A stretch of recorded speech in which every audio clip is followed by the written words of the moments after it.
We're off to a great start. Okay. Just going to go over quickly what we have to do today. So what we're going to be doing today is we're going to be diving into chapter 17, which is progressivism. You guys did some background information, background learning during our last allocated class time because my computer was being weird. But today you're gonna have access to a PowerPoint with my lecture recorded into it. So what you should do first today is open up the PowerPoint, take notes. We're going to talk about that in a second. And then for your second task, you should complete number 1 for all 3 sections that are covered. You can type them into a Word doc and just do that. You can make them into a Quizlet. If anybody wants to make them into a GIM kit or whatever it's called, you are free to do that. But I want you to do number 1 because we're going to be looking at a lot of different terms and names, and it's important that we get these down. In fact, I really want you guys to understand and grasp that. So I want you guys to do another TikTok or another political cartoon. Your TikTok or your political cartoon should be focused on the essence of one section. So if you want to pull one person, for example, from that section, that's great. Just make sure you really go into depth and understand, the big idea behind why maybe why you chose Franklin. Not Franklin, I'm sorry. Maybe why you chose Roosevelt for your TikTok, or maybe, why you chose the NAACP, or, why you are looking at William Taft, things like that, okay? But for now,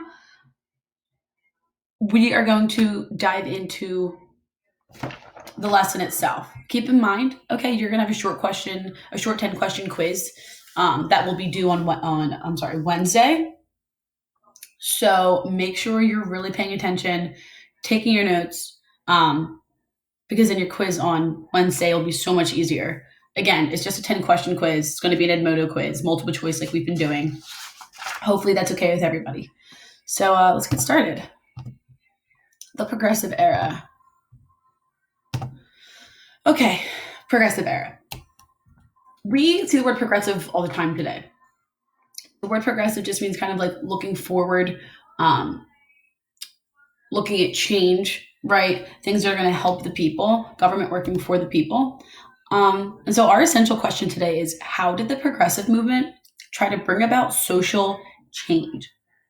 How did this movement try to bring about social change? Okay, so we're going to be looking at the origins in section 1, right? How it started. We're going to be looking at women in public life. We're going to be looking at Teddy Roosevelt's Square Deal, progressivism under Taft, and Wilson's New Freedom. However, we're only going to be looking at sections 1 through 3 today. Sounds like a lot, but I swear it's going to be fine. This chapter in particular flows very easily, so I think that you guys are going to have a really easy time with it.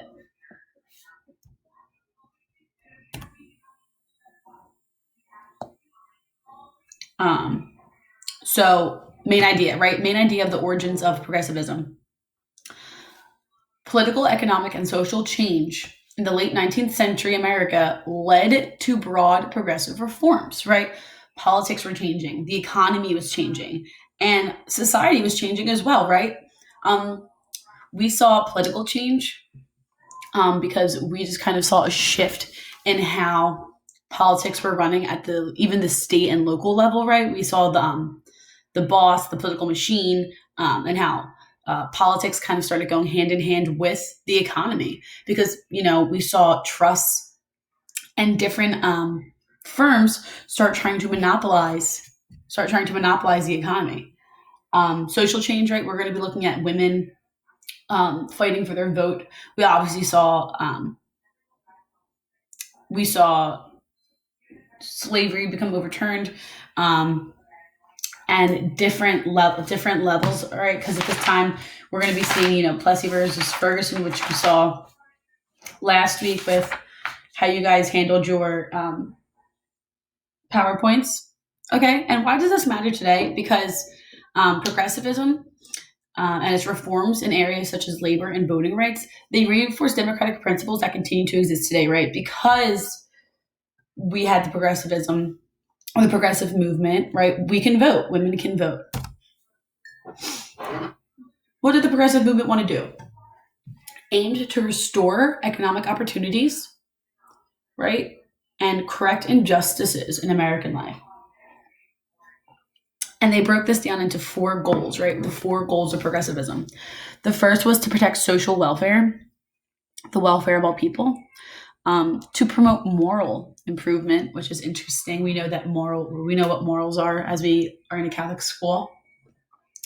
Creating economic reform, right? Not trying to kill the trusts, but trying to perhaps increase competition, and at the same time also regulate a lot of businesses, right? Because competition and regulation do not go hand in hand.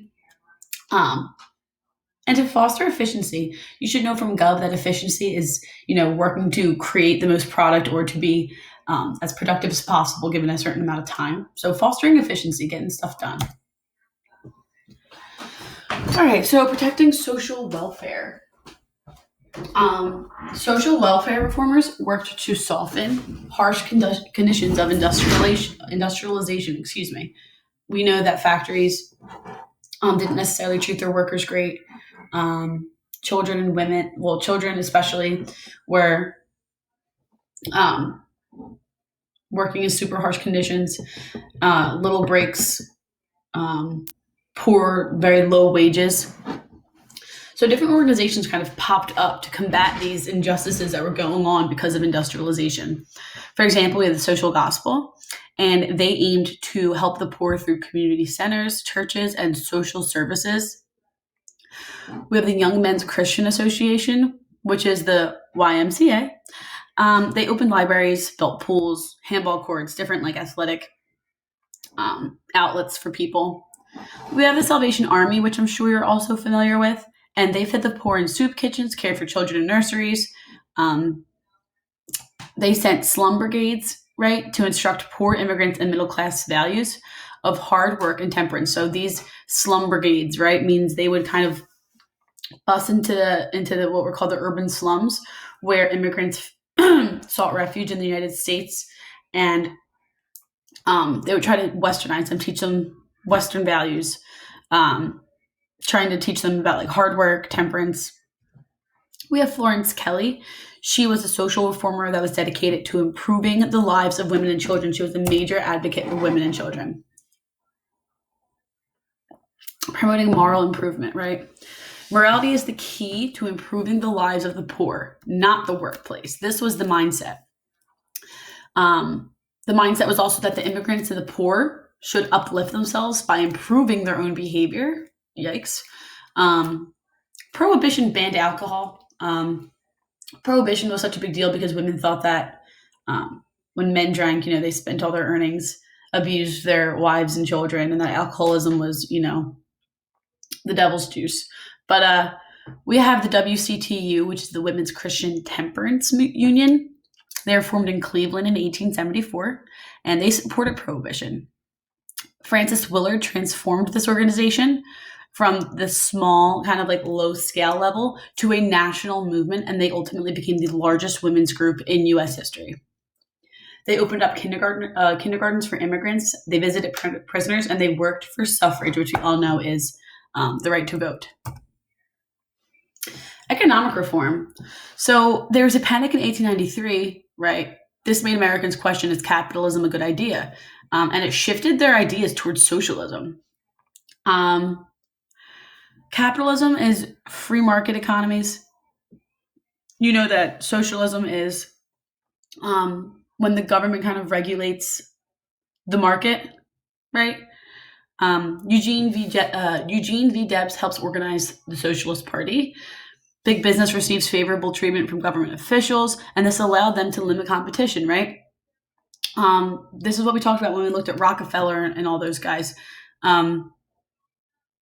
Government officials treated them nicely because everybody wants to be friends with whoever has the most money, right?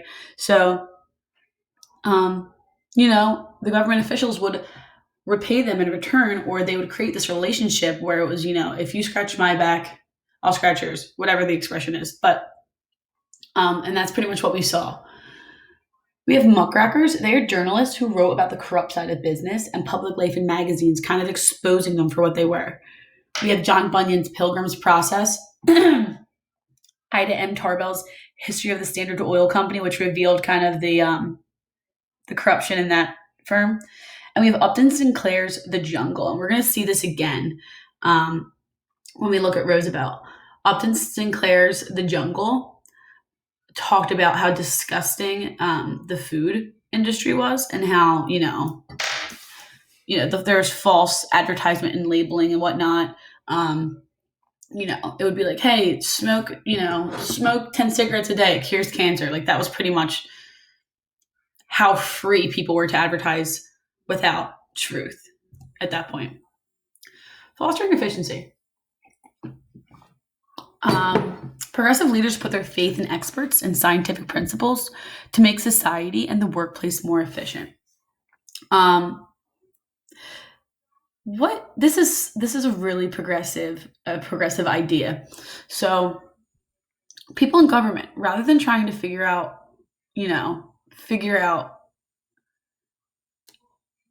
what policy to make or what solutions to come to achieve certain goals, they said, let's just bring in an expert, right? Let's bring in an expert and let's look at the data. Let's look at the science to try to figure out how to make society and our workplace function more smoothly, better, right? We have the Brandeis Brief. So Louis D. Brandeis defended a law limiting female factory and laundry workers to a 10-hour day. What was his argument? His argument was data-based, meaning that data collected by scientists documented high social and individual costs of long working hours. So he said, according to Dr. whoever's experiment, right? When women work more than 10 hours a day, right, it affects them socially, individually, mentally, physically, right? And he used this data to kind of argue to achieve the 10-hour workday for women. And this is known as the Brandeis Brief. Taylorism, we have Frederick Winslow Taylor. He improved industry and fathered scientific management. Scientific management is the application of scientific principles to increase efficiency in the workplace. Then we have Henry Ford. You guys know Henry Ford. Some of you might even drive his cars. He reduced the workday to 8 hours and paid $5 a day. And he ultimately said that, everybody will be able to afford a car and about everybody will have one, right? Because of these working conditions. Cleaning up local government. We saw in previous chapters that local government got really messy at this point in time as cities grew. So city problems in the age of industry included political bosses, corrupt local politics, and kind of just called for a shift towards the government working more for its citizens rather than for themselves, right? The government must become more responsive to its constituents. Constituents are voters within a political boundary. And we saw a lot of distrust in immigrants' participation in politics, which isn't good. So, reforming local government. Natural disasters prompt the reform of city governments. Basically, what was happening, especially in Texas and Ohio and cities there after natural disasters, the people kind of saw how much the government was absolutely inept or incapable of, creating the policy or handling these types of situations. So once they fumbled the disaster relief, they're kind of like, all right, we messed up. They call in the experts to help, and this exposes their weakness and their inability to govern. So what happens next is the city governments are forced to adopt commissions and the council manager system to run the city departments, meaning rather than, the local government, the one office being in control of everything, we now have different commissions or boards and the council manager system to run city departments, right? We have the water department, right? We have all these different departments because we needed people to be specialized in these areas. Reform mayors. Mayors from Detroit, Michigan, and Cleveland, Ohio introduced progressive reforms without changing their government structure. We saw 19 socialist mayors focus on dismissing corrupt private owners We saw this with the railroads and transit, especially, right? Corrupt private owners of those kinds of industries. And they converted utilities to publicly owned enterprises. So, meaning that the government ran them and that taxpayer dollars funded them. So, citizens should play also, it was believed that citizens should play a more active role in city government. Tom Johnson, who was the mayor of Cleveland, Ohio, a progressive socialist mayor, he held meetings in a circus tent where citizens could actually gather and ask him questions because he wanted there to be a relationship between the people and their government.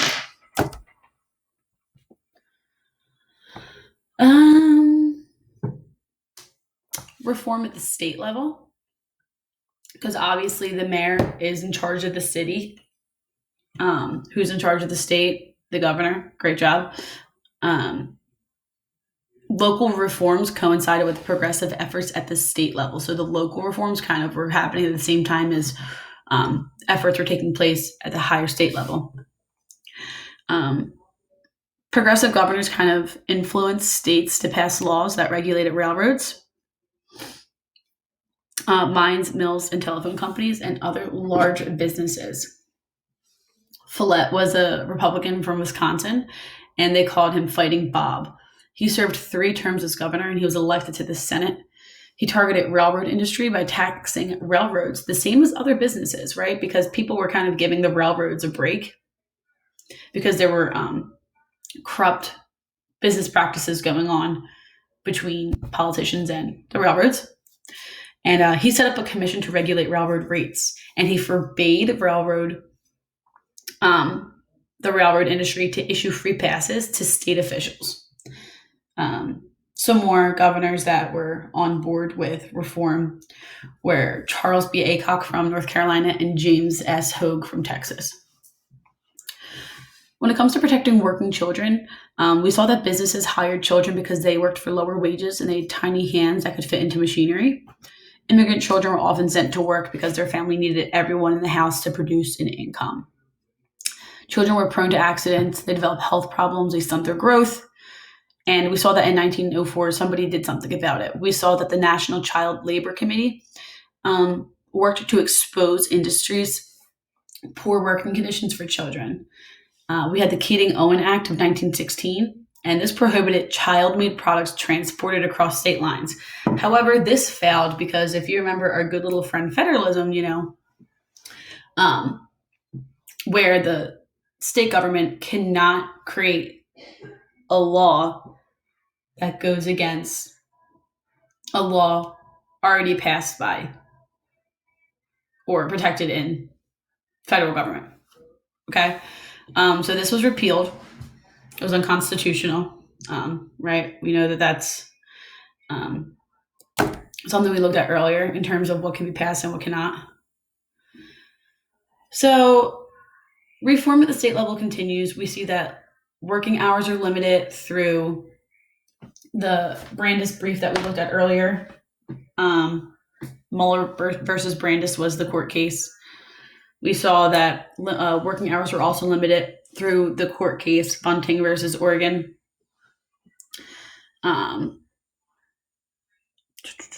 Elections were reformed as well. So an initiative is a bill originated by the people rather than lawmakers. So, because typically our legislators go to, for example, our state reps go to Harrisburg and they talk about laws that they think will benefit their community and the Commonwealth of Pennsylvania. Everybody votes on it, and then the governor either passes it or vetoes it, right? So an initiative is when the people come up with this idea and they get someone to bring it to caucus. A referendum is a vote on the initiative. A recall enables voters to remove public officials from office before the end of their term by forcing them to face another election.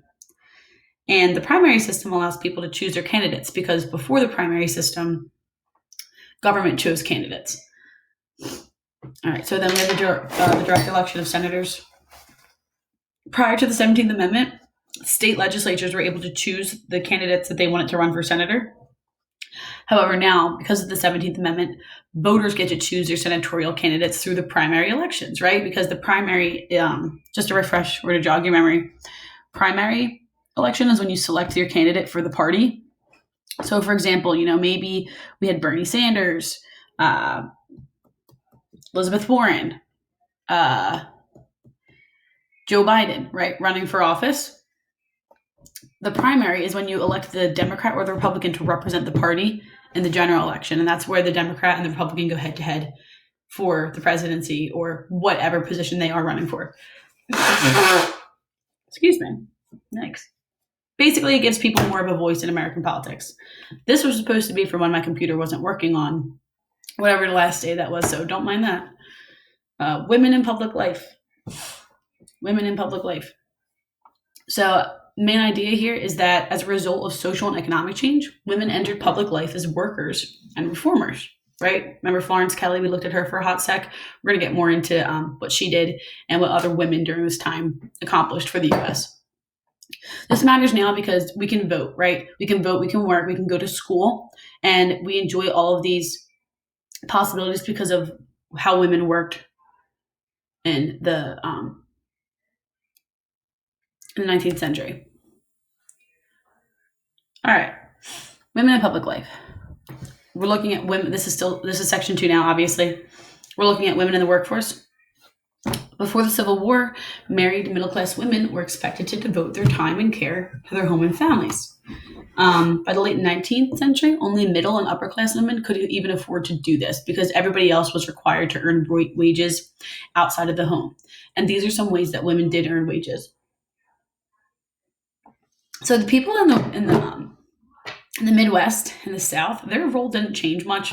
They were still cooking and laundering, but they were also raising livestock and crops. And we know that the Midwest was a little bit more progressive because everybody had to have a hand in helping when we kind of were looking at the Midwest. So that's interesting. Women in industry. Okay, so higher paying opportunities for women boom in cities. However, the male unions do exclude them. Women are motivated to complete the high school so that they can work in offices, classrooms, and stores and earn higher wages in better conditions. However, women are still only making half as much money as their male counterparts. Domestic workers, women without educational or industrial skills perform domestic work like cleaning for their families. And 70% of women employed in 1870 were servants that completed this kind of work. All right. Women lead reform. So, dangerous conditions, low wages, and long hours led female industrial workers to push for reforms. We already looked at the Triangle Shirt Waste Factory. It killed 146 women and children, and women responded by forming temperance groups and committees to fight child labor and just basically reform organizations. So let's take a look at women in higher education, right? We have some, last year, we have some all-women colleges like Vassar, Smith, and Wellesley. And in the late 19th century, marriage was not the only option for women. They could go to college, join the workforce, and apply their skills to social reform. Oops. Uneducated laborers were the first to seek workplace health and safety reform. Because obviously these women are working in factories and they're the people that are kind of suffering from these injustices going on in the workplace, these unfair and unsafe working conditions. So they are the first to kind of look for reform. Once educated women join their cause, it strengthens the early reform groups. In 1896, African-American women founded the National Association of Colored Women, the NACW, and this helped improve educational opportunities for African-American women by managing nurseries, reading rooms, and kindergartners. Susan B. Anthony joined with Elizabeth Cady Stanton to create NAWSA, which is the National American Women's Suffrage Association, right, to get women to vote. There were many obstacles in getting women the right to vote. Many obstacles in getting women the right to vote. The liquor industry and the textile industry feared women's suffrage. Why do we think a liquor industry and a textile industry would fear the woman's right to vote? Give you a second. Just in your head.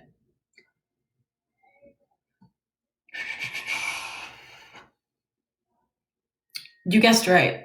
It's because women wanted to prohibit alcohol sales throughout the United States because they believed it was a moral issue, right? So people don't want that. Manufacturers of alcohol and men do not want women to vote because they want to keep their alcohol. The textile industry fed or thrived off of paying women and children low wages, right? And kind of creating a workplace where they could create or produce a lot of goods at the expense of the health of women and children. And they knew that if women had the right to vote, they would kind of speak out against this and vote against this. That's why men and the industry feared giving women the right to vote. So we're going to see a 3-part strategy for suffrage. First part, convince the state legislatures. We saw success in Wyoming, Utah, Colorado, and Idaho. That's weird. Why did this area of the country think that was totally okay, right? For women to have the right to vote. We remember that in the Midwest, and when people moved west, it was pretty much every man for himself, and women were given a lot of responsibility, and they were able to participate in politics in those areas of the U.S. Second strategy was to go to court to clarify whether provisions of the 14th Amendment meant that women should be allowed to vote. Right? Aren't women citizens? Susan B. Anthony and others tried voting 150 times, no success. And in 1875, the Supreme Court rules that while women are citizens, this doesn't mean they can vote. Really crappy, right? Yeah. And then they pushed for a national constitutional amendment to grant women the right to vote. And this was voted down time after time. However, women's reform movements in treatment of workers, safer food, and drug products finally saw success under Teddy Roosevelt. We already did this because don't worry about that. All right, last section for today, Teddy Roosevelt's square deal. What's the main idea of Section 3? As president, Teddy Roosevelt worked to give citizens a square deal through progressive reforms. This matters now because his efforts, especially his conservation efforts, made a permanent impact on environmental resources.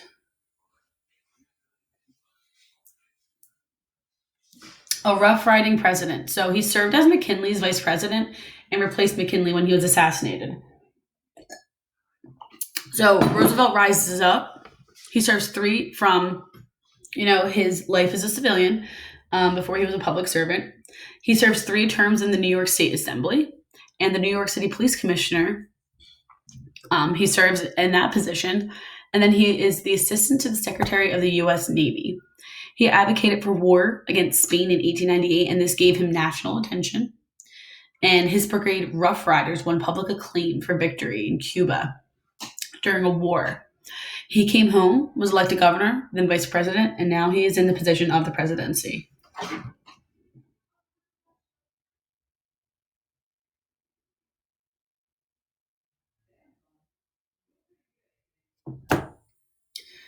All right, modern presidency. Roosevelt became the youngest president in 1901 at that point in time. One second, girls.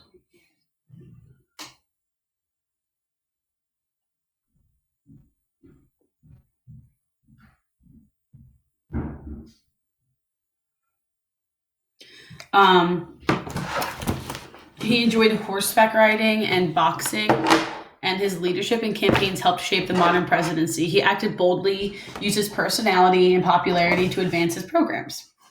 He believed that the federal government should control whenever the states prove themselves incapable. So if a state slipped up and didn't do a great job with handling something, he said, okay, well, the state clearly can't handle it.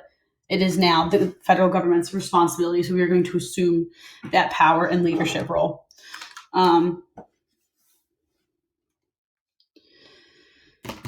So then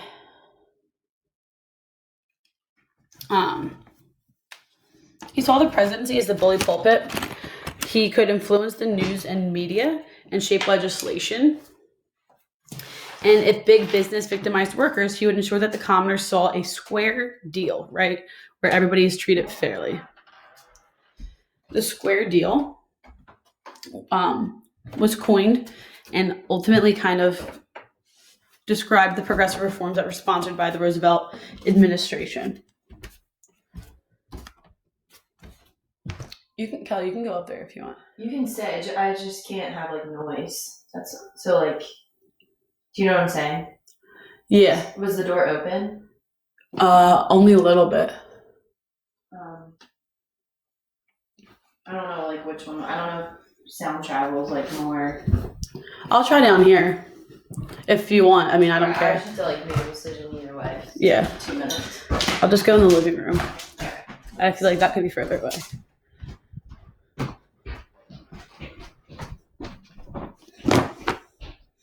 Okay. Sorry.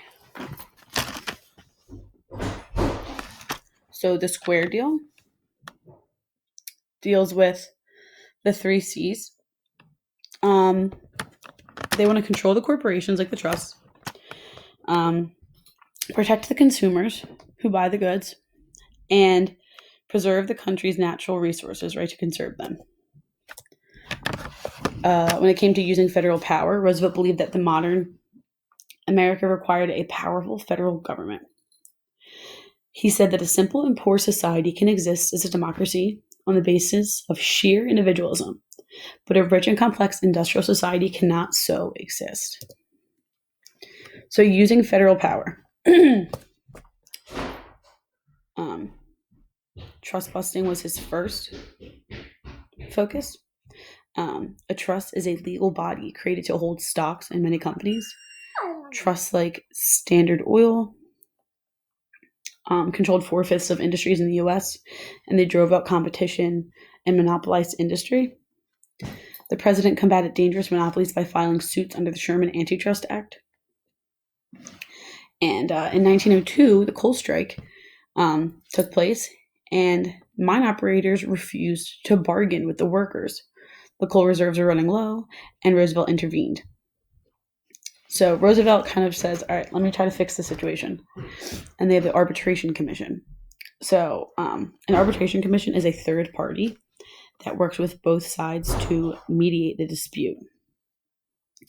When a strike threatens public welfare, federal governments are expected to intervene, and that pretty much set that precedent.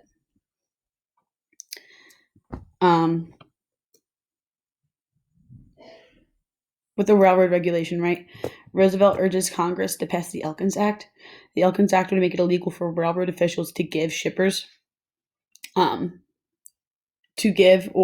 for shippers to receive rebates, and also railroads could not change rates without notifying the public. The Hepburn Act of 1906 strictly limits the distribution of free railroad passes, and it makes the ICC more powerful. Health and environment. Roosevelt's enthusiasm and compromise skills led to laws and policies that benefited both public health and the environment. For example, he says, "We recognize and are bound to war against the evils of today. The remedies are partly economic and partly spiritual, partly to be obtained by laws, and in greater part to be obtained by the individual and associated effort."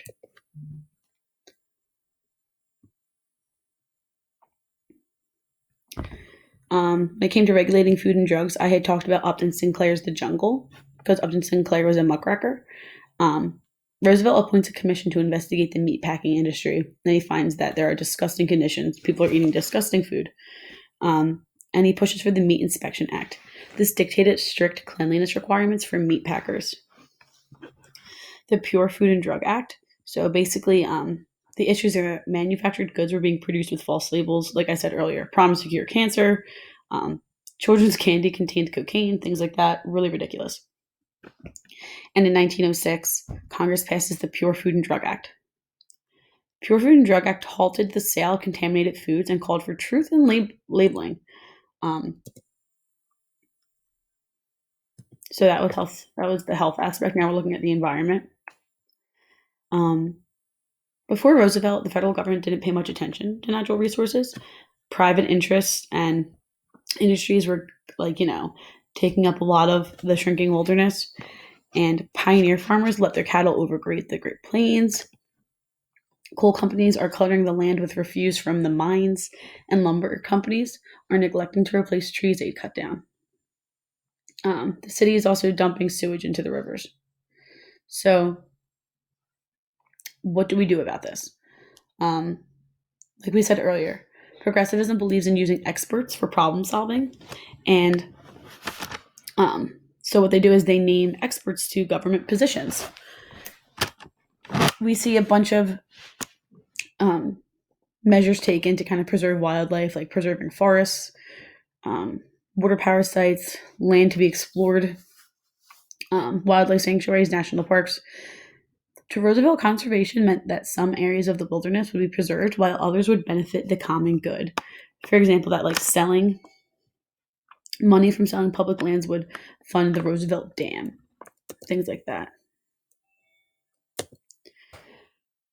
Roosevelt didn't really do anything for civil rights, okay? So he failed to support the civil rights for African Americans, but he did support individual African Americans.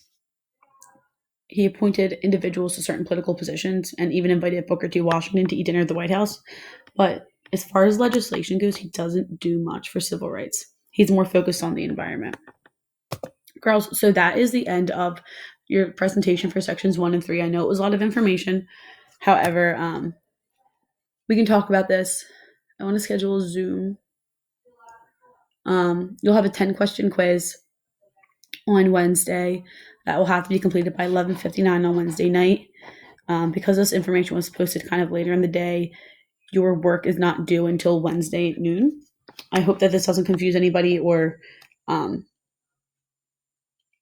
jam anybody up. If it does, please just let me know. I'm super open to working with you, especially since I had trouble with my computer and couldn't get this posted by 9. But yeah, just shoot me an email, let me know. And I really would like to get a Zoom going on with you guys because I miss you guys a lot. So hopefully we'll be able to do that. Let me know if you have any trouble with your work, or if you want me to approve your TikTok, let me know. I'm really excited to see them. So good luck with your assignment. Let me know if you need any help. Shoot me an email.